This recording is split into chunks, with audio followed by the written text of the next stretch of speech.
자, 오늘 말씀드릴 종목은 매드팩토입니다. 오늘 제가 방송 시간에 이제 전화 연결도 했던 종목입니다. 가지고 계셨던 시청자께서 전화 연결도 했었는데, 방송이라면 제가 항상 말씀드리죠. 오늘 오전에 11시부터 12시까지 계속 이제 이데일리 TV에서 방송을 하고 있으니까, 장중에 이제 종목 상담 받으시고 싶으신 분들은 이데일리 쪽에서 문자 보내주시면 저희가 장중에도 상담을 드리고, 방송 시간 이외에는 저희가 이제 텔레그램방 무료방을 운영하고 있습니다. 또 안 내셔도 되는 무료방이니까 밑에 이제 유튜브 하단에 있는 링크를 보시고 들어오시면 된다라는 말씀을 드리도록 하겠습니다. 그래서 방송 중에도 했던 종목인데 물려 계시는 분도 많고, 그래서 이제 문의도 들어오고 해서 이제 개인적인 얘기를 좀 해보고 싶어요.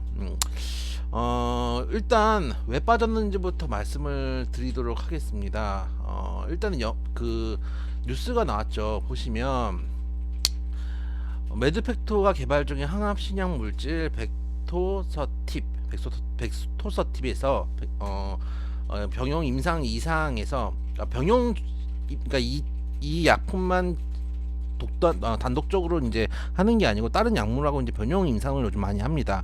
병용 임상 이상에서 심각한 피부 독성과 간 독성으로 사망 사례가 나타났다라고 얘기를 했고, 사망 사례가 나타나고 이제 그 부작용이 있으니까 이 회사에서 이제 기존에 주입하던 백토서팁의 약을 조금 줄여가지고 주입을 하겠다라고 해서 임상실험 신청을 했는데, 그게 이제 10일날 중앙약사심의회에서도 부결됐다. 임상 이상 변경 계획안이 부결됐다라는 뉴스가 전해지면서 아침부터 거의 뭐 시작하자마자 하한가 들어갔다가 장중에 뉴스가 좀 나오긴 했습니다. 매드팩토 대표가 이야기를 했습니다. 일단 얘기는 뭐냐면은 비소세포 폐암, 그러니까 폐암이죠. 비소세포 폐암 치료제를 개발하기 위해서 백토서팁과 병용 실험 과정에서 일부 부작용은 명확함제 갖고 있는 기본적인 특성에 비롯된 것으로 백토서팁과 무관합니다. 이렇게 얘기를 하고, 뭐 올해는 좋은 결과가 있을 거다.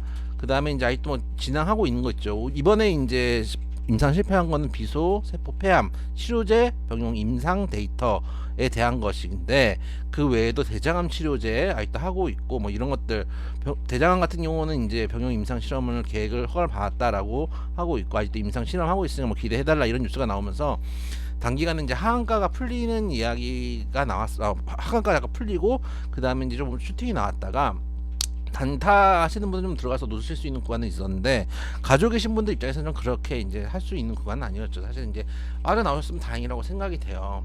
일단 항암제는 2018년, 17년, 20년, 뭐 19년 해서 제약바이오가 한참 좋던 시즌들이 있었습니다. 제 기억으로는 표적 항암제 얘기 나왔다가 표적 항암제가 완성도 안 됐는데 면역 항암제 나오고, 그다음에 이중항체 나오고 막 그랬었던 기억이 나요. 실제로 신약 개발에 성공한 데는 거의 없었는데, 뭐 이제 하지도 않고 그 다음 단계를 얘기하는 경우들이 좀 많았다라고 이제 제가 기억이 나는 이제 나고요. 실제 저도 제약바이오 투자했었으니까요. 일단 제가 이제 알고 있는, 제가 뭐 의학도가 아니니까 기본적인 상식과 그리고 제약바이오 주식을 하다가 공부를 해야 되는 것들이 있어서 간단하게 이제 말씀을 드리면은, 우리가 이제 그 항암제는 여러 가지가 있습니다. 근데 기본적으로 크게 큰 카테고리를 보면 1세대 항암제가 있고요.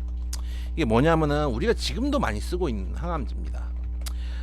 세포 독성 항암제라고 합니다. 그게 이제 그 암세포뿐만 아니라 정상세포들도 좀 공격을 합니다. 그래서 암에 걸리신 분들이 몸이 너무 마른다든지 혹은 머리가 빠진다든지 이런 부작용들이 나는 게 소위 말해서 세포를 죽이는 세포 독성 항암제라고 보시면 됩니다. 지금 뭐 가장 많이 사용하고 있는 항암제의 일종이고, 그 다음에 2세대 항암제라고 하는 게 뭐냐면은 소위 말하는 표적 항암제입니다. 여기는 이제 암세포만 공격을 한다고 합니다. 그래서 암의 성장과 분화, 그러니까 이제 딴 데 전이되고 이런 것들이 있죠. 전이되는 게 가장 위험하다고 얘기를 하잖아요. 그런 데를, 그런 성장이나 분화를 하는 신호 자체를 차단해서 그 암세포만 공격한다고 하는 게 표적 항암제입니다. 그 다음에 나온 게 이제 3세대 항암제입니다. 실제 근데 일단 3세대 항암제까지 말씀을 드릴게요. 이건 뭐냐면은 인공 면역 단백질을 투여해서 면역 체계를 이제 개선한다고 해야 될까요? 이렇게 하면서 이 면역 체계가 암세포를 공격하는 겁니다. 그러니까 이 약품이나 이런 것들이 직접 암세포를 공격하는 게 아니고 면역 세포를 증강시켜서 이 면역 세포가 암세포를 공격하게 하는 이런 형태의 항암제가 그다음에 3세대 항암제 그 면역 항암제라고 보시면 됩니다. 그래서 여기까지만 이제 일단 보시고 그 다음에 이제 많죠. 뭐 이중항체 하는 데도 있고 뭐 ABL 바이오 이런 데도 있고. 그다음에 옛날에 동성제, 요즘 동성제약 어떻게 됐죠? 동성제약 안 본 지 오래됐네요. 동성제약은 옛날에 뭘 했었냐면은 광섬유를 이용해서 빛으로 이제 그 암 세포를 염색을 해서 빛으로 이제 그 세포만 표적 항암제처럼 공격하는 그런 이제 기술을 개발했었는데 그게 그래서 한때 49,000원대 갔다가 지금 8,000원대 됐네요. 정말 5분의 1 도막 났네요. 이제 그런 이제 기타 등등의 항암 물질들이 있습니다. 근데 실제로는 표적 항암제가 처음에 이제 그 옛날 신라젠이나 한참 이제 그런 것들 ABL 바이오가 놀 때는 처음에 표적 항암제를 다들 임상 실험을 하고 있다가 그 다음 세대로 면역 항암제 갔다가 아까 말씀드렸던 이중항체라든지 이런 것들 뭐 다른 이제 항암제들로 갔는데 실제로 아까도 말씀드렸다시피 결과가 나온 데는 거의 없습니다. 그걸 좀 생각을 해줬으면 좋겠고 일단 얘기는 되게 이제 걱정되는 얘기인 것 같아요. 왜냐하면 지금 얘기는 뭐냐면 정리를 해보면은 대표 얘기는 우리가 만들고 있는 백토서 팁의 문제가 아니다. 면역 항암제의 본연의 문제다. 이게 지금 한 얘기의 골자거든요. 굳이 정리를 해보자면은 다시 한번 뉴스를 보여드릴게요. 백토서 팁이 TGF 베타 R1의 저해제로 어쩌고 하고 면역 항암제 병용 투여에서 면역을 증강시키는 역할을 한다 이렇게 얘기를 하고 그 다음에 이 과정에서 면역이 과도하게 증강해서 일부 이상 반응이 나타날 수 있다. 결국 면역 항암제에 비롯한 이상 반응인 셈 이렇게 얘기를 했거든요. 그러니까 본인들이 만들고 있는 벡터스티 문제가 아니고 같이 이제 들어간 병용 실험을 하는 면역 항암제 자체가 문제라고 하는데 지금 매드팩토가 만들고 있는 게 면역 항암제 병용 임상이지만 지금 만들고 있는 암세포는 3세대 항암제인 면역 항암제를 하고 있습니다.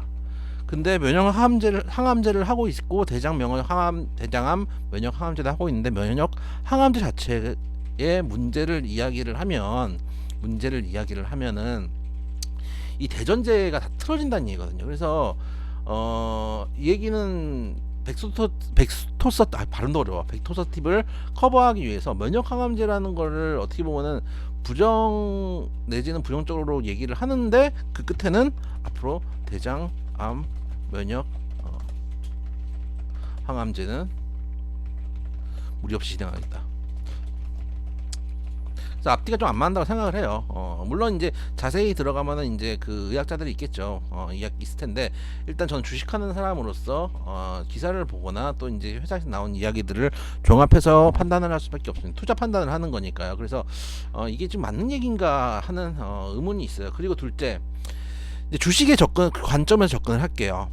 어쨌든가 임상 실패를 했고 하한가 인근에서 나왔습니다. 저는 개인적으로 결론을 일단 먼저 말씀을 드리면은 결론 50% 손실을 보든 60% 손실을 보든 70% 손실을 보든 숨도 안 쉬고 도망간 게 맞다고 봅니다. 솔직히 결론은 손절입니다. 결론은 손절인데 왜냐하면은 일단 시장의 신뢰를 잃은 점, 그리고 내용 자체도 아까 면역 항암제 자체가 가지고 있는 이상 반응이라고 했는데 지금 진행하고 있는 건 다른 면역 항암제들이고 하기 때문에 다른 면역 항암제들의 결론이 제대로 나올지 모르겠다라는 생각도 들어요. 제가 의학에 문외 아닌 사람이 봐도 그런 생각도 좀 들고, 둘째는 지금 물려 계신 분들 많으실 거예요. 지금 물려 계신 분들 이게 나중에 다 매물이 돼서 돌아올 겁니다. 처음에는 놀라서 못 팔지만은 이게 이 마이너스 50% 60% 손실이 나한테 익숙해지는 순간들이 와요. 계속 이제 어느 순간 한참 하락을 하다가 어느 순간 브레이크가 잡힌 다음에 횡보를 하는 구간들이 나오거든요. 그때쯤 되면은 이제 이 숫자가 올라가지도 않고 지루해지기 시작해요. 공포감은 이제 지나간 거예요. 지루하고 못 버티고 하다가 그게 계속 매도로 나올 가능성이 있어요. 그렇기 때문에 지금 물려고 계신 분들 매물에서 돌아올 가능성이 높고, 과거 사례를 좀 볼게요. 최근에 이제 그 생각나는 거 몇 개를 좀 말씀을 좀 드리면은, 물론 이제 좀 다른 케이스들도 있고 딱 이렇게 똑같다라고 할 수 없는 것들도 좀 있는데, 예를 들면 부강약품 같은 경우, 최근에 코로나 치료제 임상하다가 임상 실패하고 그 다음에 이제 급락이 나왔죠. 급락이 나온 다음에 보시면 주가가 아직까지도 못 올라가고 있습니다. 못 올라가고 있고, 물론 다른 케이스 하나 있어요. 다른 케이스 하나 있어요. 뭐냐면은 부강약품은 여기서 철수입니다. 부강약품은 철수를 했다는 점은 지금 이제 매드팩터하고 다른 점입니다. 근데 또 다른 점도 있어요. 뭐냐면은 부강약품하고 매드팩터하고 또 다른 점은 뭐냐면은 실적이에요. 그 부강약품은 그래도 흑자 기업이거든요. 다른 거 파는 것들이 있기 때문에 흑자 기업인데, 매드팩터는 지금 가지고 있는 이거밖에 없어요. 보면은 옛날 신라젠 뭐 그 재무제표를 보는 것 같은 시뻘건 재무제표입니다. 물론 이거 하시는 분들은 그런 얘기들을 많이 하세요. 재무제표 보면서 제약바이오 투자하는 거 아니다. 물론 저도 그렇게 투자했었습니다. 그게 벌써 한 2년도 더 된 얘기예요. 지금은 제약바이오가 한참 잘 가는 시기가 아닙니다. 그렇기 때문에 지금 재무제표 안 보고 기대감으로 간다라고 할 시즌이 아니에요. 시즌이 바뀌었다. 시즌이 바뀌었다. 라는 걸 또 좀 고민을 해보셨으면 좋겠어요. 부강약품도 이런 식이었고, 헬릭스미스 헬릭스미스 같은 경우도 임상 실패하고 차트 보면 나옵니다. 어딘지 대충 여기잖아요. 이 구간이네요. 보면은 여기서 헬릭스미스도 제가 떡락 나오는 게 기억이 나는데, 보면은 점화까지 나왔어요. 여기는 점화 워낙 많이 올라가 있던 종목이고 점화까지 나오고 박살이 난 경우가 있습니다. 그 이후에 반등을 줬냐 보시면 제대로 반등을 주지 못하고 계속 밀려 내려가요. 헬릭스미스도 보면은 재무제표가 이 상태입니다. 이거 외에는 모멘텀이 없어. 부강약품 같은 경우는 그래도 파는 것도 있단 말이에요. 그 다음에 최근에 이제 문제가 있던 게 신풍제약. 신풍제약 같은 경우는 그 언제였나, 한 2021년 7월 정도였습니다. 7월 정도였으면은 요 음봉이란 얘기죠. 요 음봉이네요. 그때 전일 오르고 요 음봉 하한가 많았던 7월 6일 음봉인 것 같은데, 요 음봉 맞고 그 다음에도 물론 이야기도 있었어요. 음봉 맞았지만 그 다음에 이제 머크사에서 경구역 치료제 개발되고 뭐 이제 그 다음에 비자금 그 조성 의혹으로 수색 당하고 뭐 이런 것들이 있었지만은, 어쨌든 이때도 급락을 한번 맞은 다음에 주가가 못 올라왔습니다. 물론 여기서 추가 하락하거나 이런 데는 이제 그 횡령 문제들이 발생했기 때문에 추가 하락들을 하고 있었지만은, 결국은 임상 실패한 그 회사가 획기적인 무엇인가를 보여주지 않는다면은 지속적으로 하락할 수밖에 없는 거거든요. 심지어 동성제약도 아까 잠깐 봤잖아요. 결과 안 나오면 그냥 가는 겁니다. 그런 케이스들이 많기 때문에 저는 개인적으로 이 종목은 매드팩토 같은 경우는 주식의 관점으로서는 지금 어쨌든 하한가 안 들어가고 어쨌든 간 내일이라도 반등을 주도 않다면 저는 기본적으로 정리를 해야 된다고 봐요. 왜냐하면 과거 사례도 그렇고 주식을 하다 보면은 심리가 밀리는 경우가 있어요. 그러니까 주식을 내가 끌고 가야 되고 주식을 주체적으로 판단해야 되는데, 손절을 못하거나 또는 이제 매수를 잘못하거나 했을 때는 주식에 끌려가는 경우들이 있거든요. 끌려가면은 절대 수익을 볼 수가 없고 답이 안 나옵니다. 이미 졌어요, 솔직히 말씀드리면. 그래서 네 가지 케이스로 일단은 저는 개인적으로 내일이라도 시간 외라도 매도를 치고 빠지는 게 맞다라고 생각을 합니다. 그래서 어렵더라도 매도를 좀 하시는 게 어떤가라는 말씀을 드리고 싶고, 물론 개인의 판단입니다. 여기서 이 회사의 약품을 정말 또 의학 관련 분들이시라면 저보다 더 잘하실 테니까 되는 약이다라고 하신다면은 버티시는 것도 맞을 수도 있습니다. 근데 이제까지 주식적인 측면에서 또 우리가 보는 건 이 회사 자체의 가치보다는 주식 측면에서 없잖아요. 솔직히 말씀드려서. 그래서 주식가가 올라갈 거라고 해서 주식으로 접근하시면 주식으로 결론을 내는 게 맞습니다. 주식 투자자의 입장에서는 정리를 하시는 게 맞다 말씀드리도록 하겠습니다.